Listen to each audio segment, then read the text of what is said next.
Welcome back to Inside the Vatican. I'm your host, Colleen Deli, and as always, I'm joined by my co host, veteran Vatican correspondent Gerard O'Connell, who's calling from Rome. Good morning from New Orleans, Jerry. Good afternoon from Rome, Colleen. We have a lot of visitors here, and we're expecting many more in the coming week. Yes, there's so much going on before the end of this Jubilee year. It feels like maybe they're trying to squeeze a lot of things in before it ends. Yes, next week we've got the not just the synod groups, which are coming in from all over the world, but also we've got the popular movements. These are the grassroots movements which bring together those who are without work or who live on the gig economy in the different countries, who are struggling to find housing, find work, to try to find a space to live in.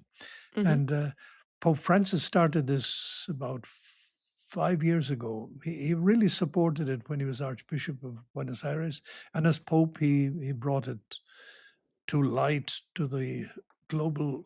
And he reminded these movements that change. Don't expect just change to happen from the top. We can do change from the bottom as well. Hmm. And he encouraged them very strongly. And so this next week's gathering will be the fifth in a series. Yeah, we don't have these so much in the US, but it's definitely under the Francis papacy that I learned more about them, at least. I think you're right that he brought them to global attention. And Jerry, we also had some news this morning before we get into the meat of our show about Cardinal Cupich of Chicago getting a new appointment. Yes, in addition to what he already has, Pope Leo has appointed him as one of the six cardinals on the commission for the Vatican City State. Now, this commission in the past it had seven cardinals, one of whom was the president, but now the president is Sister Petrini, Hmm. the first woman governor of Vatican City State. And then she's head of a commission in which there are six cardinals, including Cardinal Farrell, who was once in Dallas and who's here in the Vatican, and now Cardinal Cupich. Hmm. It's very interesting. The Pope put on confirmed four cardinals who were there already. There was Cardinal Farrell, Cardinal Yu of Korea, Hmm. Cardinal Gujarati, and Cardinal Roach. Okay. And he removed two cardinals from the commission. There was Cardinal Sandri, of course, he's overage, and Sure. also Cardinal Gambetti, who's in the archpriest of the St. Peter's and head of the Vatican, what they call the fabric of St. Peter's, all that Yeah. happens around St. Peter's. So he removed those two from the commission and put on Cardinal Cupich and the Vicar General of Rome, Cardinal Baldassare Reina, both of whom were very close to Pope Francis. Mm. And maybe you can summarize for our listeners what this commission does, because it's different from running like the Roman Curia. The Vatican City State also functions as a state. Yes, you have in the Vatican City State, you have 2,500 employees, and it has the post office, the bank. There's a whole lot of things. Pharmacy, yeah, everything you Fire need to run a brigade, state. everything, police, the gender. It's the legislative body. The commission is the legislative body. Of course, the Pope is the sovereign of the Vatican City State, but this Mhm. is the body which operates in the name of the Pope and exercises legislation and can do executive operations as well. It's quite a significant body. And it's obviously one of the areas that Leo wants to make sure he's got properly working, functioning. Mhm. It's very interesting that he brings in Cardinal Cupich because he has had experience in the Vatican already reviewing. Francis assigned to him the task of heading a commission to review the dicastery for the Service of Integral Human Development, which has got 50 to 60 people in it, I think. Mhm.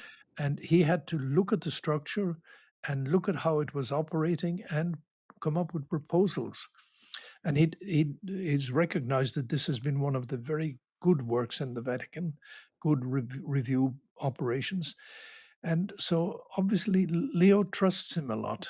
Mhm. It seems like we're seeing Leo with this and with the appointment of, Archbishop Iannone, to run the bishop's dicastery, that he's really prioritizing people with management skills. Yes, and Reina, the Baldessari Reina, whom I interviewed, you remember, during the conclave, That's right.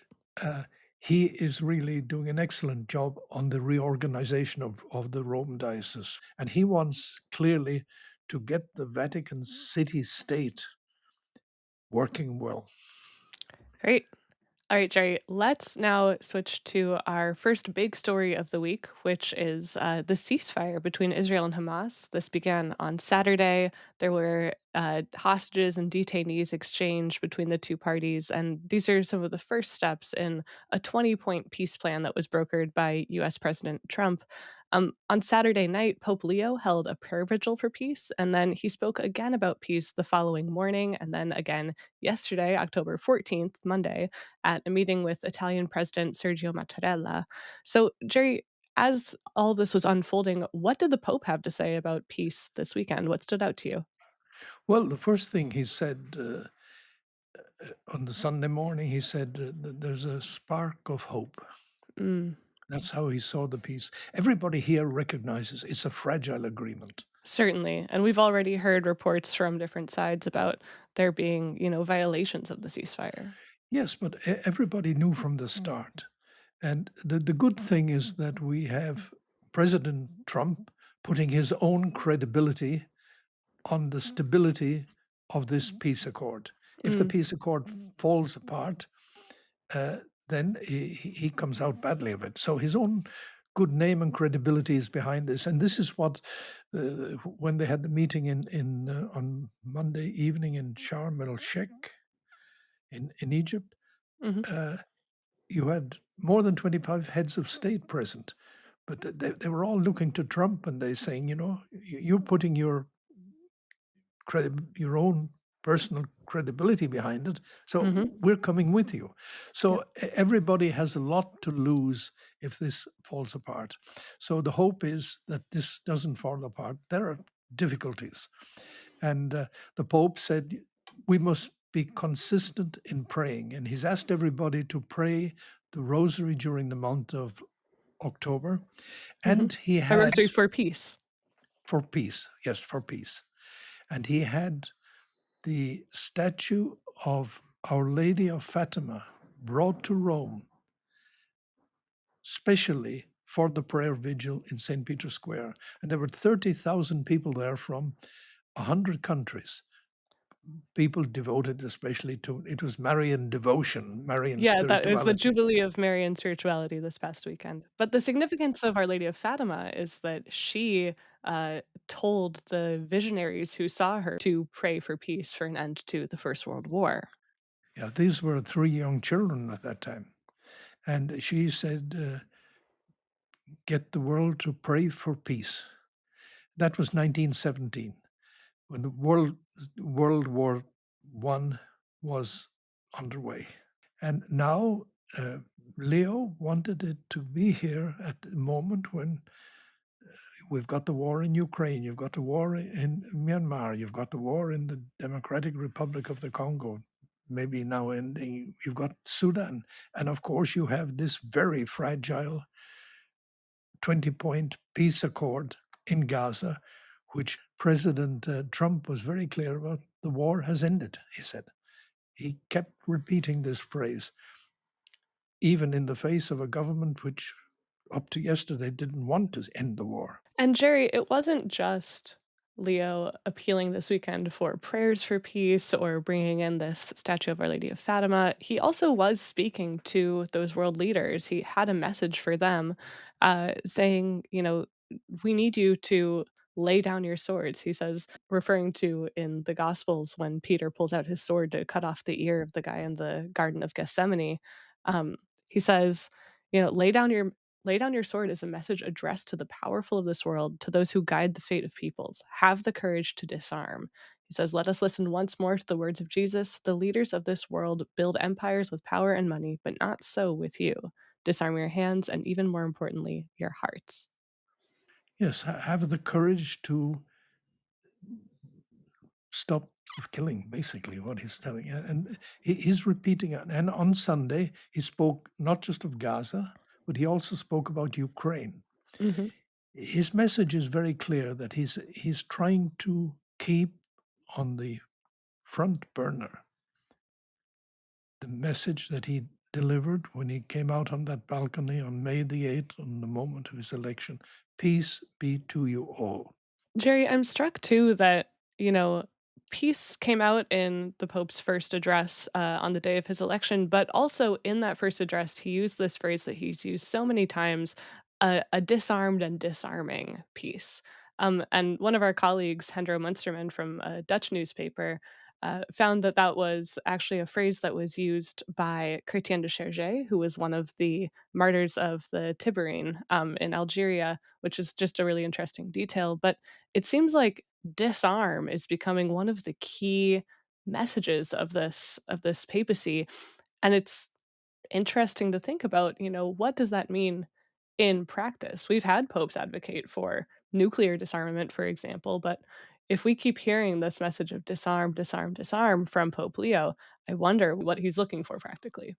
Well, it's another side of the coin that Francis was saying, stop the investment in arms, because we have now the biggest investment ever in history in arms.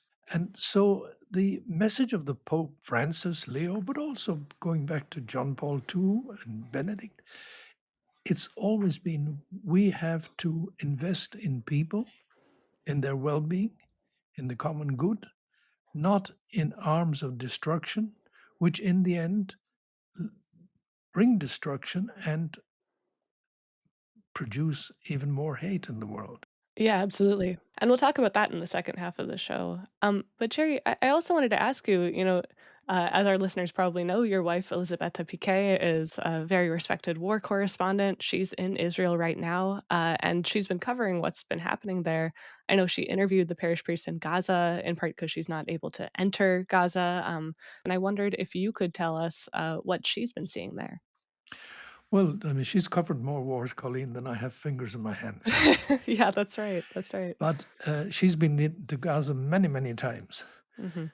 And I mentioned in this program in the past, she was there in November 2012, just before Francis was elected. And she showed him the videos. She was in that church in Gaza, In the Holy Family Church, the in one the that we Holy always hear Family about. Church, at a mass where they were singing as the bombs were falling outside. And she showed him the video of that before he was Pope. The journalists cannot go into Gaza now unless you're in an Israeli tank. Right, yep. You can't go in. So, what the world will see when finally people can go in, and we don't know when that will be, even in the 20-point peace plan, the blockade of Gaza, nobody can go into Gaza or exit from Gaza without Israeli permission. I think people should understand this. Cardinal Pizzaballa called it, he told me, it's an open air prison. And so she sees, says, it's everybody sees as a moment of hope. Nobody wants the war to continue, Mhm. except a hard line in the government and some of their backers. And she spoke to Father Romanelli. He said, we've watched, as it were, the a tsunami come in, and now we're watching the results of that tsunami. The place is flattened. Yeah. Well, and he says it's like the sea has calmed, but we're worried the next wave will come Yeah, in. 83% of the buildings in Gaza City, where the Holy Family parish is, have been either destroyed or damaged. 83%.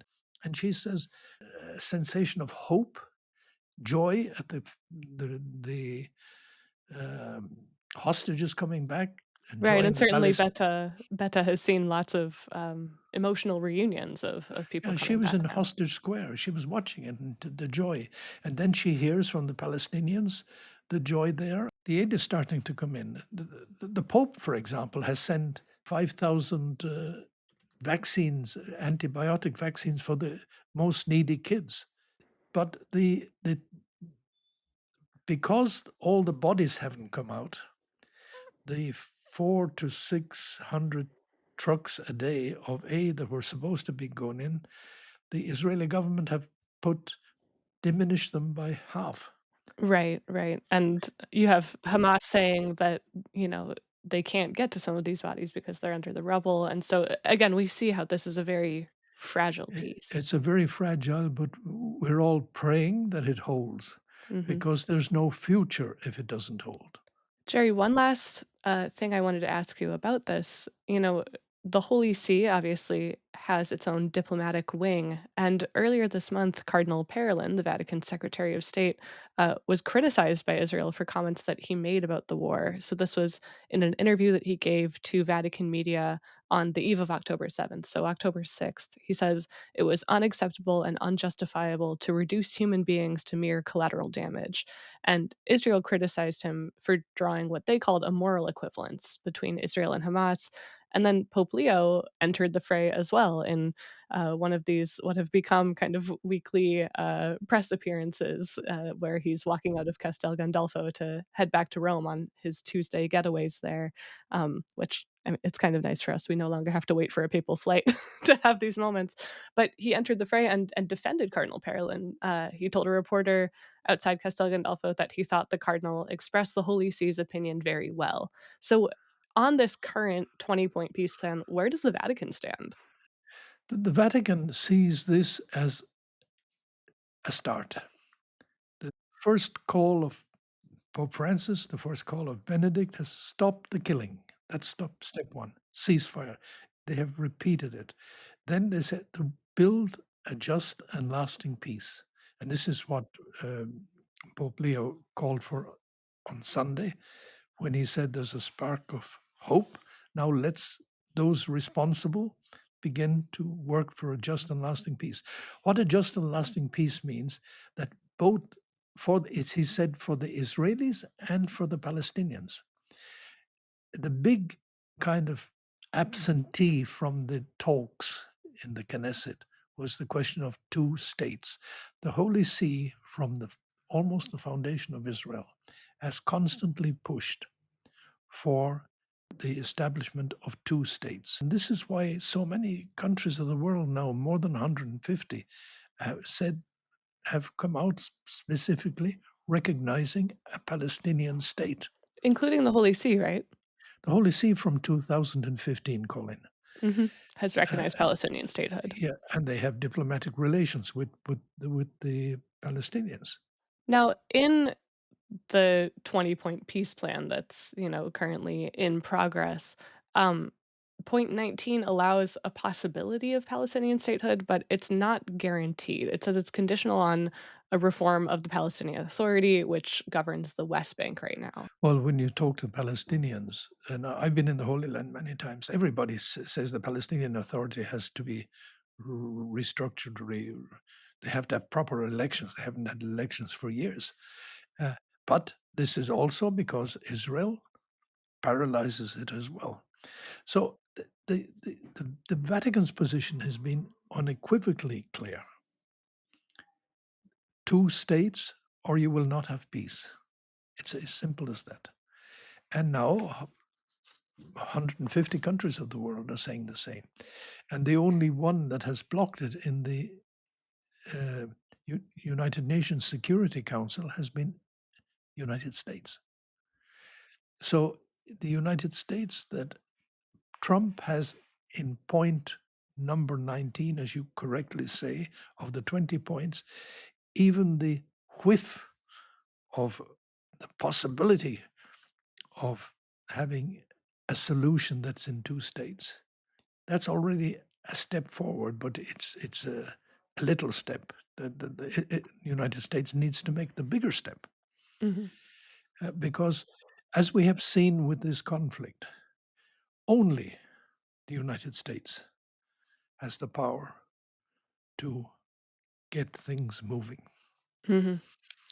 All right, Jerry, our listeners and viewers can find a lot more coverage of the conflict and the ongoing developments out of the Vatican, especially at americamedia.org. As always, I'll link to some of the most interesting ones in our show notes or in the episode description. We're going to take a quick break, and when we come back, we'll talk again about the United States, this time in terms of the pushback in the US to some of Pope Leo's initiatives recently. Stay with us.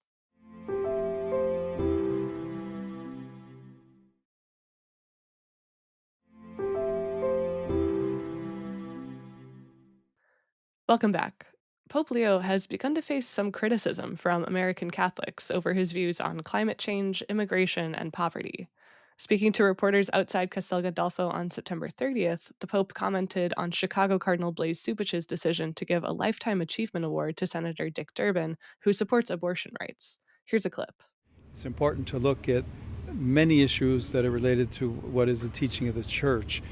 Someone who says I'm against abortion but says I'm in favor of the death penalty is not really pro-life. So someone who says that I'm against abortion but I'm in agreement with the inhuman treatment of immigrants who are in the United States, I don't know if that's pro-life. So they're very complex issues. I don't know if anyone has all the truth on them, but I would ask first and foremost that there be greater respect for one another and that we search together both as human beings, in that case as American citizens or citizens of the state of Illinois, as well as Catholics, to say we need to really look closely at all of these ethical issues and to find the way forward as church. The church teaching on each one of those issues is very clear. Thank you very much. Durbin ultimately turned down the award. And we should mention that Cardinal Cupich actually issued a statement upholding his decision to give Durbin this award even after Durbin turned it down, so it's not going to someone else now. And then the following week, in a meeting with a delegation from El Paso, Texas, which is on the US Mexico border, Pope Leo could be heard on camera saying he wished the US Bishops' Conference would speak out more strongly about the treatment of migrants. These comments came in the midst of immigration raids that have ramped up in many US cities in both homes and workplaces, which has led to a widespread climate of fear in immigrant communities in the US.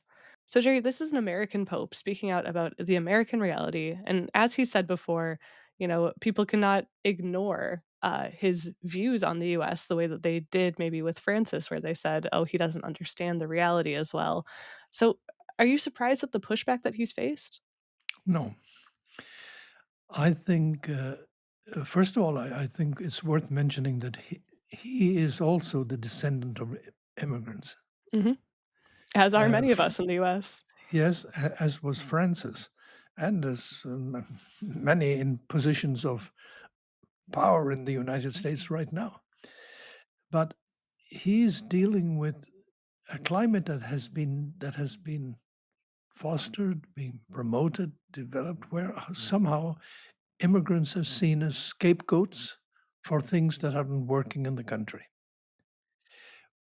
The position of Leo, as of Francis, was that everybody has dignity as a human being.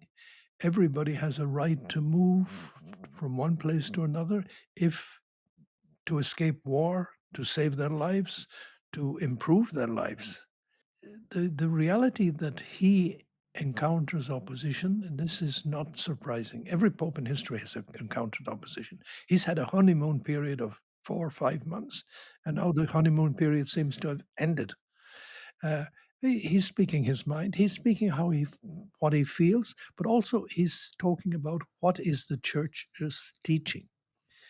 And here, when he spoke, as you mentioned at the beginning, when he says, you know, you're pro-life if you're against abortion, but you're not when you don't defend people's lives from the death penalty, you're not pro-life. And the question of the ill treatment, the mistreatment of migrants. And he speaks about, he's used the word horror, horrible things, and he says happening to migrants. Their dignity is not being respected. And Francis was very clear, and Leo's made quite as clear, that uh, because you're not documented doesn't mean you're a criminal. And I spoke, as you know, we discussed it last time. I spoke with Bishop Seitz, From El and Paso. yes, and some of the things he told me off record of what he has seen. Really, uh, humanity is of people is being thrown in the dustbin. Right, and it seems clear that Pope Leo really wants the US bishops to come out more strongly on this. We heard him in that video from the meeting with Bishop Side saying he hopes the bishops will speak in their own voice. And I was wondering, do you think that this refers to that document that Bishop Seitz mentioned to you in your interview that he's working on with the Secretariat of the Ecclesial Conference of Latin America on migration that he's hoping that the US bishops will sign on to and approve in November? Yes, Bishop Seitz is chairman of the Commission for Migration of the United States Catholic Bishops' Conference. They're preparing a document to present to the Bishops' Conference plenary assembly in November, and he hopes that this will get approved. He told the Pope, this is what we're doing. And the Pope said to him, I want the bishops to be united on this issue. He said Mhm. the church cannot keep silent. He was very clear. The church cannot keep silent. And then he spoke about the horrible things that are happening. And of course, in his own Chicago, where he was born, he's well aware because he follows the news. He's well aware of what's happening. And he wants the bishops to stand together. And he wants them to then have their priests come with them, their people come with them, and to get the message to the Catholic people throughout the country. He's made very clear, as Pope, I present the Catholic teaching, but I expect the bishops of the country to deal with their governments. And when I interviewed Bishop Seitz, I learned that in a few days later, the president of the US Bishops' Conference, Timothy Broglio, was going to meet the Pope, and in fact he did. And Archbishop Broglio told Vatican media that the Pope had discussed the question of the Catholic stance on migration with him in their private meeting. And he'd also discussed the question of passing on the faith, how you hand on the faith. But so it all ties up to me that, and from what I've also heard from other bishops since, that we're looking to the United States Bishops' Conference in November to address this question and to come up with a common stance which reflects the teaching of the Catholic Church on this fundamental issue. Mhm. Just to wrap that up, I think we should mention that when the Pope was asked at Castel Gandolfo specifically about troops being deployed to some of these cities where we've seen migration raids and then protests in response to migration raids, the Pope declined to comment. He said he doesn't want to comment at this time about choices made, political choices within the United States. He expects the bishops in the country to address the particular political issues. Now, on Pope Leo's comments about Dick Durbin being awarded that Lifetime Achievement Award, which he then turned down, some journalists have done some digging and found that what the Pope said about what it means to be pro life, so this thing that he said about, if you say abortion is wrong but defend the death penalty, you're not pro life. And if you defend what's happening to immigrants in the United States right now, you might not be pro life. They say this echoes almost exactly a talk he gave back in 2023 in Chiclayo in Peru while he was receiving an honorary doctorate. And I know that you've read this analysis, Jerry. What does that tell you about Pope Leo's beliefs here? Well, it is made very clear. He recalled Cardinal Bernardin of Chicago's stance on the seamless garment, that it's not just a question that you defend one aspect of life and you ignore the others. He said, Right. as a seamless garment, there's so many different, from birth to death, Hmm. all these different issues. As they And always then say, conception to natural death. exactly. And Yeah. then he said he recalled that Bernardine gave that lecture in Fordham University in New York. Mhm. And then he Very said, famous lecture on this. more recently, another Chicago Archbishop, Cardinal Cupich, gave an anniversary lecture on the same topic. And he went a little further because he spoke about the question of solidarity. And so it was very interesting that here is the Chicago Borden Pope quoting two previous archbishops of Chicago, sharing their position on the life question and saying it's not just a single issue of abortion. There's a whole variety of issues and they're all linked and you don't separate. Mhm. Mhm. Jerry, I wanted to ask you just quickly, is this different in any way from Francis' approach? Francis' approach was the language Francis used. Was quite into street language. He was. I remember him many times upsetting people by calling getting an abortion hiring a hitman. Yeah, but the substance and the fundamental theological position of Francis and Leo on these questions is exactly the same. Because if you read what Francis says in Evangelia Gaudium, the first document he wrote, his programmatic document, which came out in November 2013, is very clear there on this same. He expresses it in a different way, but it's the substance is the same, the essence is the same. And so that they're on the same page on this. Yeah, and I think we've been seeing that some of this criticism of some of Pope Leo's views that would be seen as more progressive, quote unquote, in the US, they're coming from the same quarters as criticisms of Francis. I was just thinking about this too with the criticisms that Pope Leo has gotten on climate change. So within the last couple weeks, he spoke at a climate change conference and he blessed a 20,000-year-old piece of a glacier from Greenland that was kind of displayed on a table, melting slowly. And I was thinking, seeing the pushback to that from some quarters in the US about the pushback that Pope Francis got when he issued Laudato Si, and people said, well, stick with the church stuff. Like, this is not your area. And similarly, there have been some criticisms of Dilexi Te, the new document from Pope Leo on poverty, and primarily, I think the reception of that has been pretty positive, widespread positive. But there has been some pushback, especially from the blogosphere. Well, there's a whole lot of in society who say the church should stay in the sacristy and not go into the public square. Mhm. And of course, Francis absolutely disagreed. John Paul too disagreed with this. John the Uh, 23rd disagree with this. Absolutely, you go back in history to Leo the 13th. None of Mhm. them agreed with this. But the point is that uh, Leo is said, and his this didn't get quoted. He said right early on, he said, we must pray for the conversion of those who deny climate change. Mm. Remember, and it hasn't come out yet because the book is not in English. In Elise Harris's book biography, she tells about what happened when Leo was bishop in Peru and the El Nino struck and did tremendous damage. El Nino, the consequence of climate change. And that there are many stories there.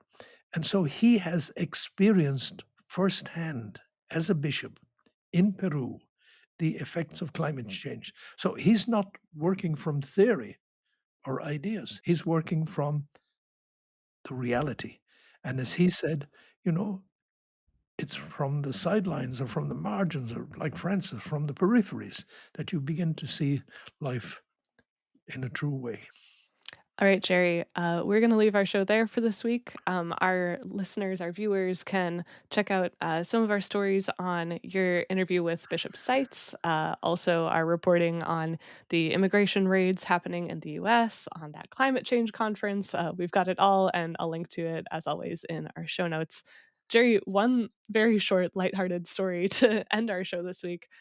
Some users of Duolingo, the language learning app, believe that Pope Leo has been brushing up on his German at 3 a.m. Rome time. This came out yesterday. A Duolingo profile with the screen name Robert and the same handle as the X or Twitter account that was associated with one of the Pope's email addresses that got so much attention around the conclave, has racked up significant points in Duolingo's Italian course this week, which was kind of a flurry of activity since that profile has been inactive since the conclave. But then some eagle-eyed viewers also noticed that the user Robert logged in around 3 a.m. Rome time to practice German, which I thought was maybe an unexpected choice given that the Pope was meeting with the Italian president the next day. Well, we can't verify if it's fake news or if it's So, in fact. And obviously, you're into Duolingo. oh yeah, I think I So have like you're a Italian. 450-day streak or something in Italian, but I'm sure that Pope Leo is far ahead of me if he is indeed a Duolingo user. That does it for this week. Inside the Vatican is produced by me and Ricardo da Silva, with production assistance from Will Gualtieri. Kevin Christopher Robles engineers the show, and Sebastian Gomes is our executive producer. Follow the show on your favorite platforms and subscribe at americamagazine.org to access all of our Vatican coverage. I'm Colleen Dully with Gerard O'Connell. We'll see you next week.